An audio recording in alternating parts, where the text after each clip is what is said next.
نصلی علی رسولہ الکریم اما بعد فاعوذ باللہ من الشیطان الرجیم بسم اللہ الرحمن الرحیم معزز حاضرین و سامعین السلام علیکم ورحمۃ اللہ وبرکاتہ۔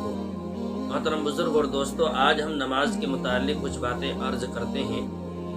نماز ہم پڑھتے ہیں تو نماز کے اندر کچھ چیزیں جو ہے نا فرض ہیں اور کچھ چیزیں سنت اور واجبات سے تعلق رکھتی ہیں، کچھ مستحب سے تعلق رکھتی ہیں۔ یاد رکھنا، سنت اور مستحب اگر چھٹ جائے تو اس سے نماز میں کوئی خرابی نہیں آتی، بلکہ نماز صحیح ہو جاتی ہے۔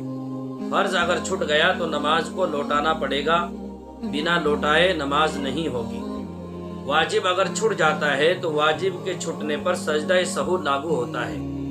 سجدہ سہو کیا ہے کہ آخر کی رکعت میں اگر ہم 2 رکعت پڑھ رہے ہیں، مثلا فرض کی فجر کی نماز ہے اور ہم سے کوئی سجدہ واجب چھٹ چکا ہے تو ہم کو معلوم ہے کہ ہم نے یہاں پر غلطی کی ہے۔ مثلا جو ہے واجب یہ ہے کہ فرض نمازوں کی پہلی 2 رکعتوں میں سورہ فاتحہ اور سورہ فاتحہ کے ساتھ چھوٹی 3 آیتیں یا بڑی 1 آیت کا پڑھنا، اور اگر کسی نے 1 رکعت میں سورہ فاتحہ کے ساتھ چھوٹی 3 آیت یا 1 آیت پڑھ لی، دوسری رکعت میں اس نے سورہ فاتحہ پڑھی اور 1 آیت چھوٹی سی پڑھی ہے، وہ بقدر 3 آیتوں کے نہیں تھی، یا اس نے نہیں پڑھا، سورہ فاتحہ پڑھ کر جو ہے نا رکوع کر لیا ہے، تو یہاں واجب چھٹ چکا ہے۔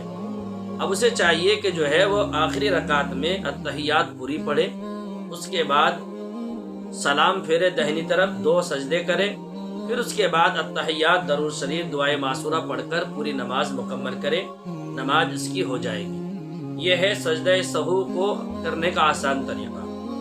لیکن اب ہمیں چاہیے کہ ہمیں یہ چیزیں معلوم بھی ہونی چاہیے کہ نماز میں کیا چیز فرض ہے، کیا سنت ہے، کیا مستحب ہے، اور کس چیز کے چھٹنے سے نماز کو لوٹانا پڑے گا، کس کے چھٹنے سے بنا لوٹائے کیا کرنا ہے نماز کو درست کرنے کے لیے۔ یہ تمام چیزیں ہمیں آنا چاہیے۔ آج کے دور میں اگر امام صاحب نماز پڑھاتا ہے اور اس سے سہو ہو جاتا ہے تو وہ سجدہ سہو کرتا ہے تو لوگ سمجھتے ہیں پتہ نہیں کیا بات ہے، کیوں سجدہ کر لیا ہے، آخر کیا وجہ ہوگی۔ تو میرے پیارو، ہمیں اس چیز کا جاننا بہت ضروری ہے۔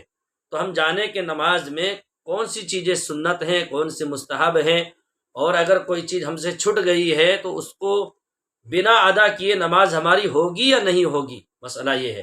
تو ہمیں ان چیزوں کا علم ہونا بہت ضروری ہے، تبھی ہماری نماز مکمل ہوگی۔ دعا کرے اللہ ہم سب کو جو ہے ان باتوں پر عمل کی توفیق عطا فرمائے۔